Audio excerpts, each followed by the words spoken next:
Hi welcome back to our channel. Friends, మీలో ఎంతమందికి ఈ స్పెషల్ అయిన డిష్ అంటే ఇష్టమండి? అదేనండి, బొరుగులు అండ్ బోల్పెలాలు. రాయలసీమలో అయితే స్పెషల్గా ఉండే ఉగ్గాని అన్నమాట. అది ఎలా చేసుకోవాలో నేను ఈరోజు మీకు చూపిస్తాను. ప్రాసెస్ అయితే ఇదే కరెక్ట్ అని అయితే నేను చెప్పను, నేను చేసుకున్న విధానం మీకు చూపిస్తాను, వచ్చేయండి.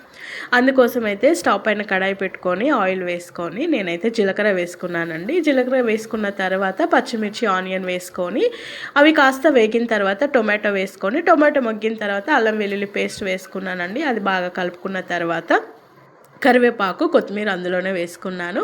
ఆ తర్వాత ధనియా పౌడర్, కారం, నేను పసుపు కూడా వేసుకున్నానండి, క్లిప్ అన్నది మిస్ అయింది. అంతేనండి. అది మనం పోపు అలా పక్కన పెట్టుకొని సిమ్లో పెట్టుకున్న తర్వాత ఈ బోల్పెల్లాలని మంచిగా వాష్ చేసుకొని ఇందులో వేసుకొని కలుపుకోవడమే. అంతే సింపుల్గా, టేస్టీగా చాలా బాగుంటుంది.